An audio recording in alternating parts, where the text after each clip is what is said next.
Assalamualaikum warahmatullahi wabarakatuh. Pernahkah kamu merasa benar-benar ditinggalkan? Ketika semua orang yang dulu kamu perjuangkan mulai menjauh. Ketika tempat pulang tak lagi ada. Ketika bahkan dirimu sendiri terasa asing di hadapan cermin. Lalu di saat kamu sudah tidak tahu lagi siapa yang bisa kamu andalkan, ada satu nama yang justru semakin kamu ingat.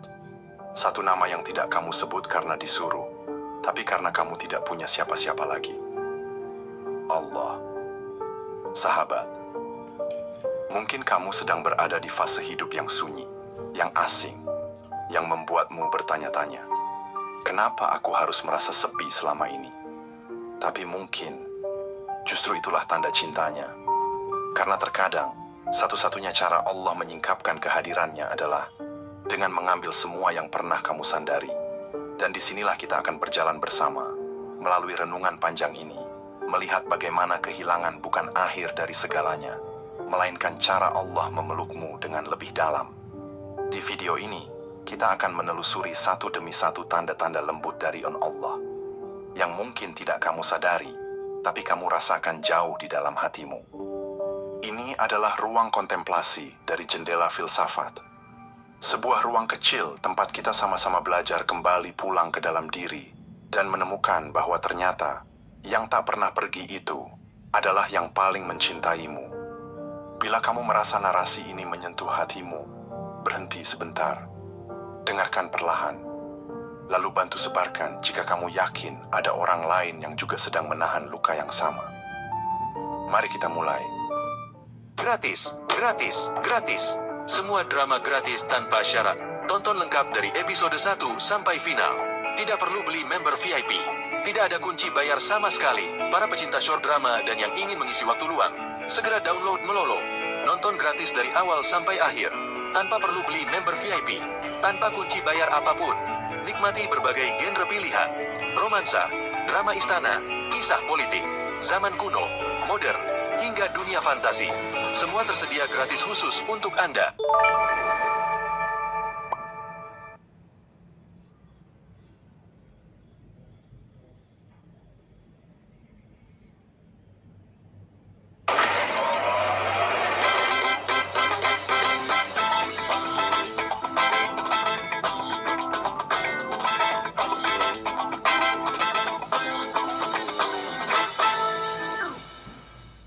Mulai.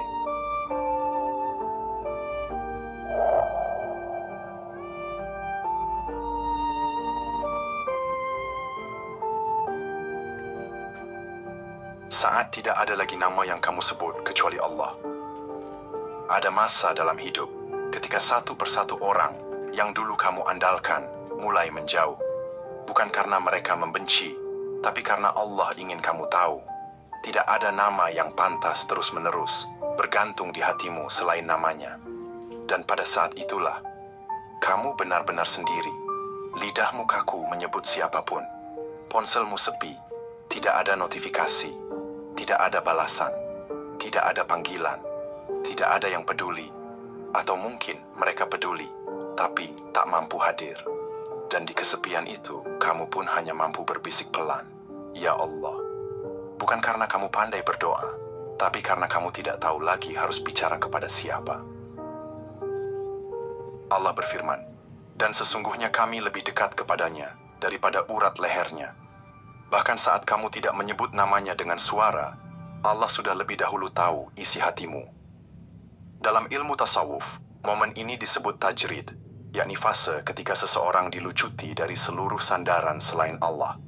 Imam Al-Qushairi dalam risalah Qushairiyah menulis, "Jika Allah mencintaimu, maka Dia akan mencabut segala sesuatu yang kamu jadikan pegangan selain Dia. Bukan untuk menyiksamu, tapi untuk mendidikmu agar kembali hanya kepadanya." Ketika nama manusia tak lagi kau sebut dalam doa, itu bukan tanda kamu putus asa. Itu tanda hatimu sedang ditata ulang. Bahwa tak ada yang bisa kamu jadikan tempat berpulang selain Allah. Betapa sering kita menyebut nama seseorang berkali-kali dalam doa, mengharapkan agar dia mengerti, mengharapkan agar dia kembali, mengharapkan agar dia bertahan. Sampai akhirnya kita merasa lelah. Dan tanpa sadar, kita berhenti menyebut namanya. Yang tersisa hanyalah, "Ya Allah, kalau memang bukan Dia, maka kuatkan aku." Itu bukan bentuk menyerah. Itulah bentuk paling jujur dari penyerahan. Tafwid, menyerahkan segalanya kepada Allah. Dalam pandangan para sufi, keadaan seperti ini adalah awal dari perjumpaan yang sebenarnya. Al-Harits Al-Muhasibi menyebut fase ini sebagai wushul fil faqad, yaitu sampainya seseorang kepada Allah justru dalam kehilangan. Kamu tidak lagi memburu dunia, kamu tidak lagi mencari perhatian, kamu tidak lagi menceritakan lukamu kepada siapapun, karena kamu mulai sadar bahwa yang betul-betul mendengarkan itu tidak memerlukan kamu untuk menjelaskan panjang lebar. Allah tahu tangisan yang kamu tahan, bahkan sebelum air matanya jatuh. Allah tahu kegelisahan yang kamu sembunyikan, bahkan sebelum kamu sanggup memahaminya sendiri. Ketika kamu merasa tak lagi punya tempat untuk pulang, tapi masih ada sajadah yang menunggu. Pernahkah kamu merasa kehilangan arah? Bukan karena kamu tersesat di jalan, tapi karena kamu tidak tahu lagi kemana harus kembali. Tidak ada tempat untuk pulang, tidak ada pelukan yang menunggu, tidak ada rumah yang terasa rumah. Tapi di tengah semua itu, ada satu tempat yang tidak pernah tertutup. Satu tempat yang tidak menanyakan status, tidak menuntut pencapaian, tidak menolak air mata. Sajadah. Tempat di mana kamu bisa jatuh tanpa harus ditangkap siapapun. Tempat di mana kamu bisa menangis, dan itu dianggap ibadah. Allah berfirman, "Dan apabila mereka mendengarkan apa yang diturunkan kepada Rasul, kamu akan melihat mata mereka mencucurkan air mata karena kebenaran yang telah mereka ketahui." Air mata yang jatuh karena kebenaran bukanlah kelemahan, tapi pengakuan paling jujur bahwa kita sedang kembali. Dalam tradisi tasawuf, sujud adalah bentuk cinta yang paling rendah hati dan paling tinggi nilainya. Para sufi menyebutnya sebagai maqam tadallul, maqam kehinaan diri di hadapan keagungan Tuhan. Imam Junaid al-Baghdadi berkata, "Satu sujud yang benar dari hati yang remuk lebih tinggi nilainya daripada ribuan lisan yang melantun tanpa kesadaran." Sajadah itu tidak pernah berubah. Meski kamu berubah, meski kamu menjauh, meski kamu sempat lupa, Ia tetap ada, seperti Allah yang menunggumu tanpa pernah bosan. Kamu boleh kehilangan tempat tinggal, boleh kehilangan rumah, tapi kamu tidak akan pernah kehilangan tempat untuk bersujud. Karena sajadah itu adalah pengingat bahwa kamu masih bisa pulang, bukan ke dunia, tapi kepadanya. Kamu pernah dibiarkan sendiri, tapi hati kecilmu tetap bicara dengannya. Ada saat dalam hidup, ketika semua orang tampak menjauh, bukan karena kamu buruk, bukan karena mereka jahat, tapi karena ada satu pelajaran yang hanya bisa kamu pahami saat kamu sendiri. Kamu duduk sendiri, malam terasa panjang, tak ada suara, tak ada bahu untuk bersandar, dan kamu pun bertanya dalam hati, apakah ini semua hukuman atau jalan pulang? Namun, anehnya, di tengah kesendirian itu, ada suara kecil di dalam dirimu yang tetap hidup. Sebuah percakapan sunyi yang tidak pernah kamu rencanakan. Ya Allah, aku tidak tahu harus bagaimana, tapi Engkau tahu segalanya. Itu bukan sekadar pikiran. Itu bukan bisikan dari dirimu sendiri. Itulah fitrah, cahaya yang tetap menyala meski seluruh dunia memadamkanmu. Allah berfirman, "Dan ingatlah, ketika Tuhanmu mengeluarkan keturunan anak-anak Adam dari tulang sulbi mereka dan mengambil kesaksian terhadap jiwa mereka. Bukankah aku ini Tuhanmu?" Mereka menjawab, "Betul, Engkau Tuhan kami. Kami menjadi saksi." Maknanya, jauh sebelum kamu ditinggalkan dunia, hatimu telah bersaksi kepada Allah. Dan saksi itu tidak akan pernah lupa meski dunia melupakanmu.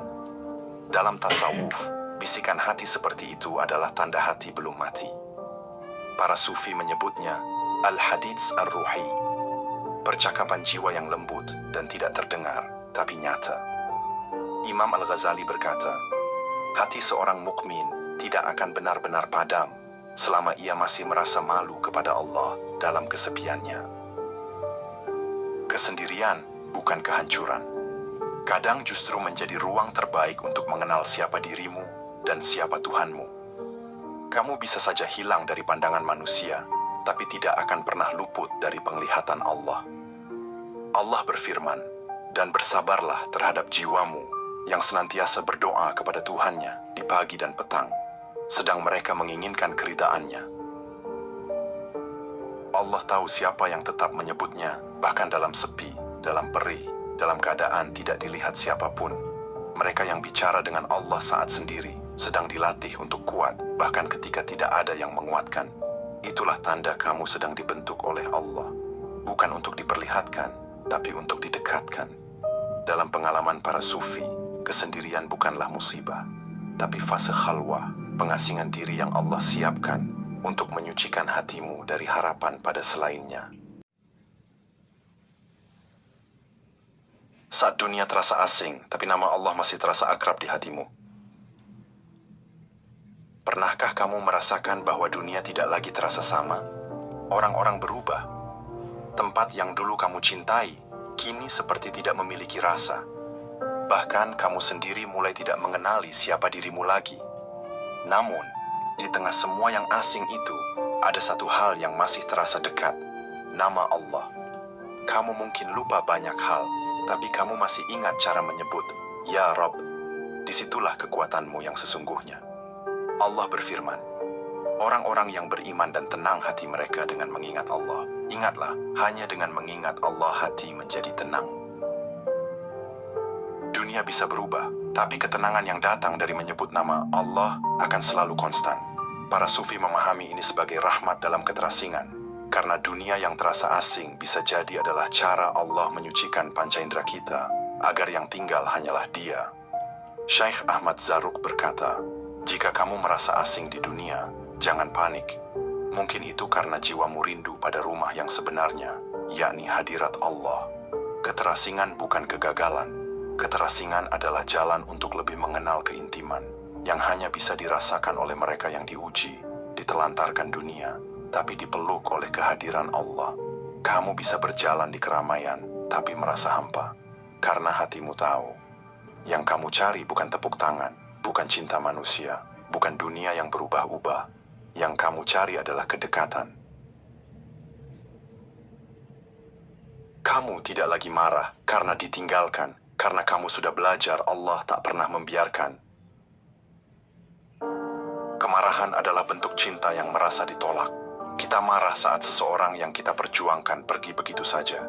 Kita kecewa saat yang kita doakan tidak bertahan. Kita hancur saat yang kita cintai lebih memilih yang lain.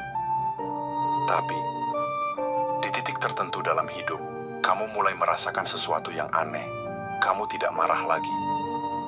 Bukan karena kamu sudah menang, bukan karena kamu lupa, tapi karena kamu mulai paham bahwa mereka boleh meninggalkanmu, tapi Allah tidak pernah membiarkanmu. Kamu mulai melihat segalanya dari sisi yang lain. Apa yang dulu kamu anggap pengkhianatan, kini kamu lihat sebagai penjagaan dari Allah. Yang dulu kamu tangisi kepergiannya, kini kamu syukuri karena kamu tahu, jika dia tetap tinggal, mungkin kamu tak akan pernah dekat dengan Allah seperti hari ini. Allah berfirman, "Maka bersabarlah kamu atas keputusan Tuhanmu, dan janganlah kamu seperti orang yang berada dalam perut ikan," Nabi Yunus, ketika ia berdoa dalam keadaan marah. Allah mengajarkan bahwa marah saat kecewa bukan jalan keluar, tapi sabar. Sabar yang melahirkan pemahaman dan kedewasaan jiwa. Dalam tasawuf ada istilah indah, al-futur ba'da al-ghadab, kehampaan setelah marah. Dan para sufi berkata, jika setelah marah kamu merasa lebih ringan, itu bukan karena kamu melepaskan orangnya, tapi karena kamu sedang dilembutkan oleh Allah. Kamu mulai sadar bahwa kamu tidak ditinggalkan untuk dihancurkan, tapi kamu dilepaskan untuk diselamatkan. Dan sejak itu, kamu tidak lagi menyimpan benci, tidak lagi berharap penjelasan, tidak lagi menuntut balasan. Karena kamu tahu, Allah lebih tahu apa yang disembunyikan hati manusia. Kamu tak lagi mengemis kepastian dari manusia, karena kamu sudah cukup dengan janji Allah. Dulu, kamu mungkin pernah berada di posisi itu, menunggu pesan, menunggu jawaban, menunggu penjelasan dari seseorang yang kamu harapkan akan menetap. Tapi, yang kamu dapat hanyalah jeda, diameter ketidakpastian, dan kamu pun mulai mempertanyakan harga dirimu sendiri. Apakah aku tidak cukup layak untuk diberikan kepastian? Namun kini, kamu sudah tidak di titik itu lagi. Kamu tidak lagi meminta kepastian dari manusia. Bukan karena kamu tidak butuh, tapi karena kamu tahu, janji manusia bisa berubah, tapi janji Allah tidak akan pernah dikhianati. Allah berfirman, dan sesungguhnya Allah tidak akan menyalahi janjinya. Janji Allah itu pasti, tapi hanya akan terasa oleh mereka yang bersabar dan bertawakal. Para sufi tidak menolak cinta, tapi mereka mengajarkan bahwa cinta yang menggantungkan harapan pada makhluk akan membuat jiwa rapuh. Syekh Sahal At-Tustari berkata, barang siapa menggantungkan hatinya kepada makhluk, maka Allah akan tinggalkan dia padanya. Tapi barang siapa bersandar hanya kepada Allah, maka seluruh ciptaan akan digerakkan untuk menolongnya. Dan sejak kamu mengenal ini, kamu tidak lagi panik saat tidak ada kabar. Tidak lagi memaksa, tidak lagi mengulang-ulang pertanyaan yang tidak dijawab. Karena kamu tahu, Allah sudah menjanjikan sesuatu yang lebih tinggi dari kepastian, yakni keyakinan.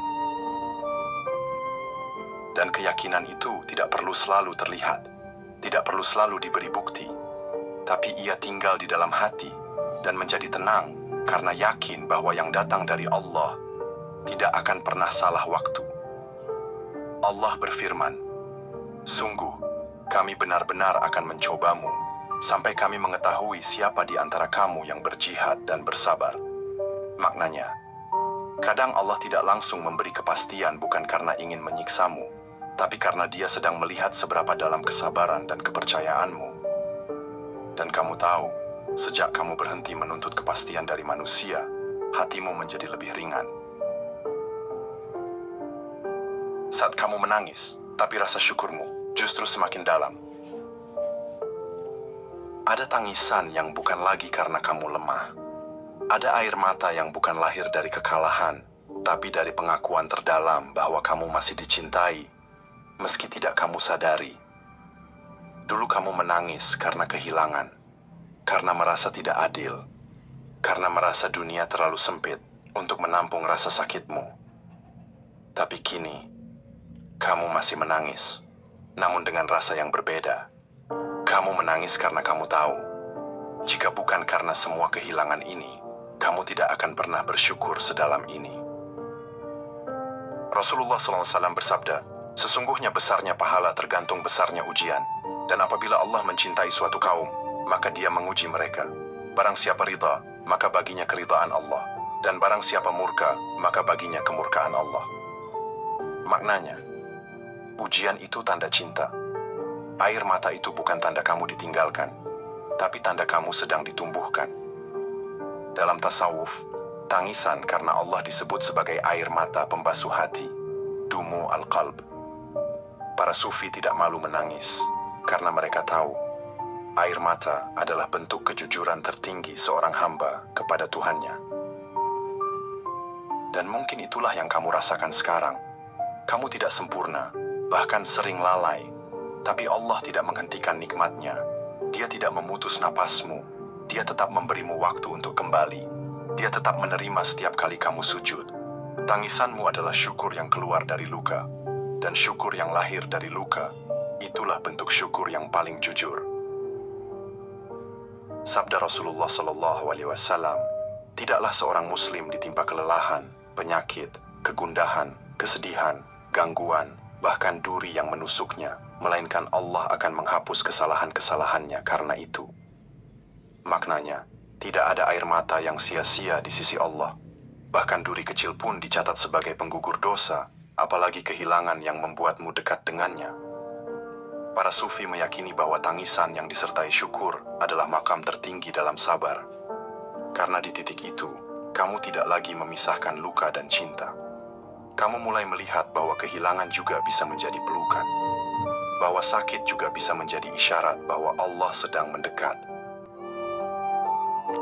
Kamu tidak lagi memaksa orang bertahan karena kamu percaya yang Allah simpan tidak akan hilang.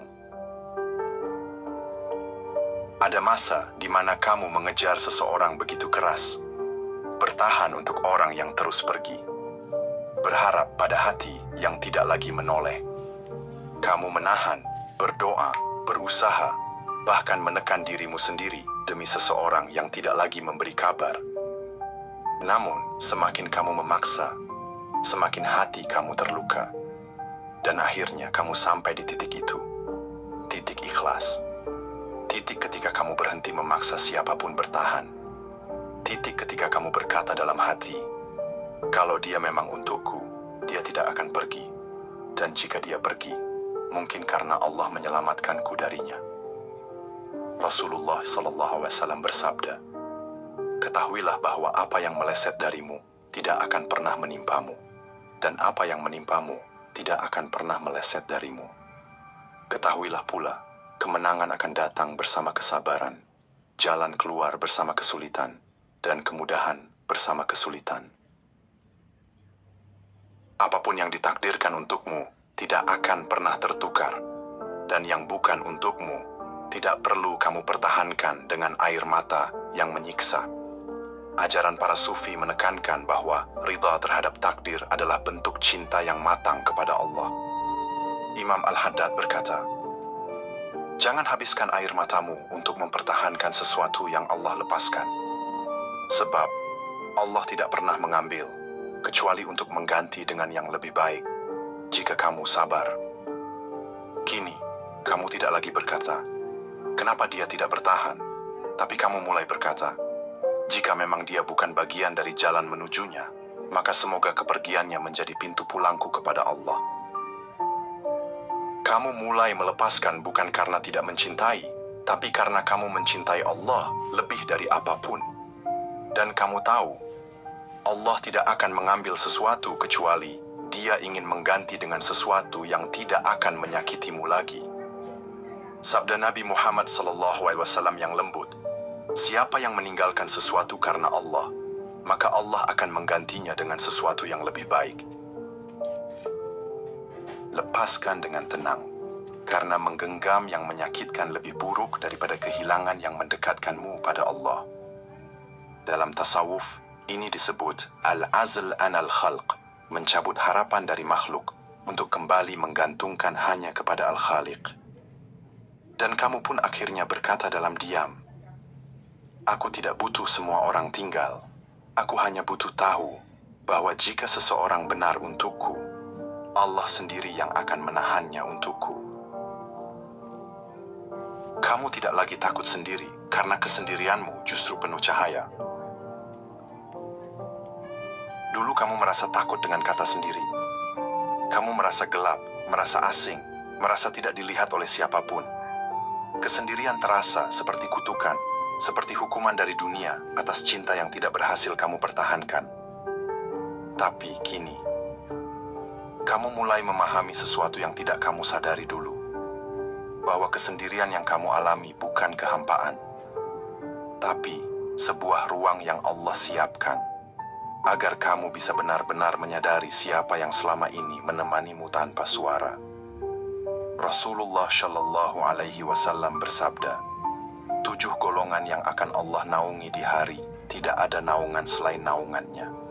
Di antaranya adalah seseorang yang mengingat Allah dalam kesendirian, lalu matanya meneteskan air mata. Kesendirian yang kamu takuti justru bisa menjadi jembatan menuju cahaya jika kamu mengisinya dengan mengingat Allah. Dalam tasawuf, para sufi mengajarkan bahwa khalwah, penyendirian, bukanlah kondisi yang harus dihindari. Sebaliknya, khalwah adalah waktu di mana seorang hamba bisa menemukan hakikat dirinya, bahwa ia tidak pernah benar-benar sendiri jika hatinya terhubung dengan Allah. Imam Al-Qushairi berkata dalam risalah Qushairiyah, dalam kesendirian yang diterangi zikir, hati akan menemukan Allah lebih dekat dari bayangannya sendiri. dan kamu pun mulai melihat perubahan dalam dirimu. Kesendirian yang dulu kamu kutuk, kini menjadi waktu paling jujur untuk berdialog dengan hatimu. Waktu di mana kamu bisa menata ulang luka-luka yang tak sempat kamu jahit selama ini. Waktu di mana kamu bisa menangis tanpa takut dinilai, bercerita tanpa takut disalahpahami. Karena kamu tahu, Allah tidak hanya mendengar, tapi juga memahami. Kamu tidak lagi berharap dunia memelukmu karena cinta Allah lebih hangat dari apapun. Kita semua pernah merindukan pelukan dunia. Ingin dimengerti, ingin dipahami, ingin diterima tanpa harus menjelaskan terlalu banyak. Tapi semakin kamu dewasa, semakin kamu menyadari bahwa pelukan dunia itu tidak pernah cukup.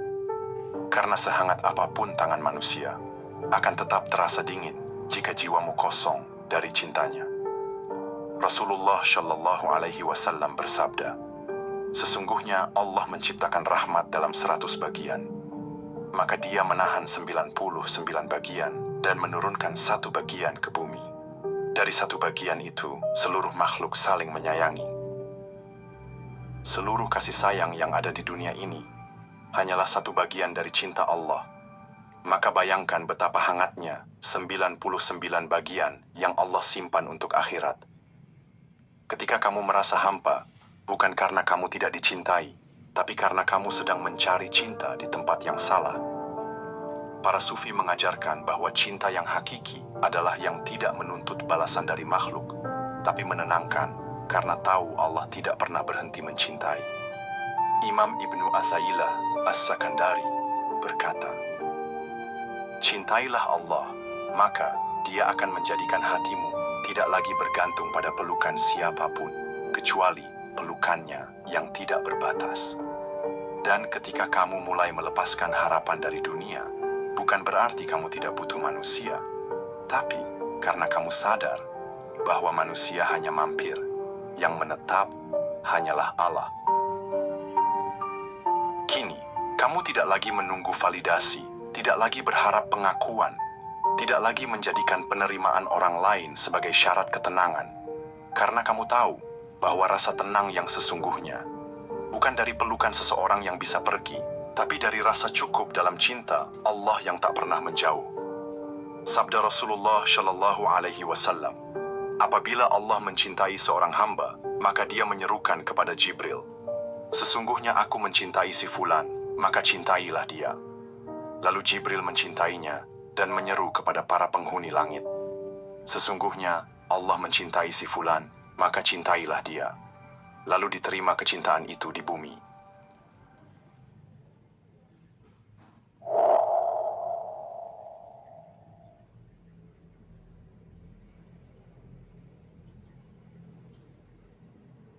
Dan setelah semua narasi panjang ini, setelah seluruh tangisan dan pengakuan batin yang mungkin tidak terucap, kita sampai pada satu kesimpulan yang tak bisa dibantah oleh siapapun, bahwa tidak ada cinta yang lebih setia daripada cinta Allah yang tidak pernah berpaling. Bahkan ketika kita lupa, Dia tidak pernah benar-benar meninggalkan. Yang dulu pergi memang harus pergi, yang tidak bertahan memang tidak seharusnya tinggal. Tapi Allah tetap memelukmu dari balik diamnya, karena cintanya tidak selalu hadir lewat pelukan, tapi lewat ketegaran yang tiba-tiba kamu miliki padahal kamu merasa hampir runtuh kemarin.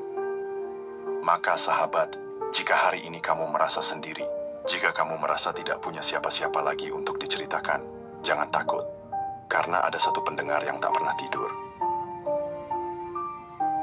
Dan kamu sudah menyebut namanya di sepanjang video ini. Itu artinya, kamu sudah lebih dekat dari yang kamu kira. Terima kasih telah mendengarkan hingga akhir. Terima kasih telah membuka hatimu untuk direnungkan bersama. Jika kamu merasa narasi ini memberikan tempat yang aman untuk jiwamu beristirahat, kamu bisa temukan lebih banyak refleksi seperti ini, tapi untuk menemukan makna dari semua yang pernah hilang. Jangan lupa untuk berlangganan, agar tidak tertinggal narasi selanjutnya. Dan jika menurutmu, video ini bisa menyelamatkan seseorang, cukup bagikan. Mungkin Allah sedang menolong orang lain lewatmu. Wassalamualaikum warahmatullahi wabarakatuh.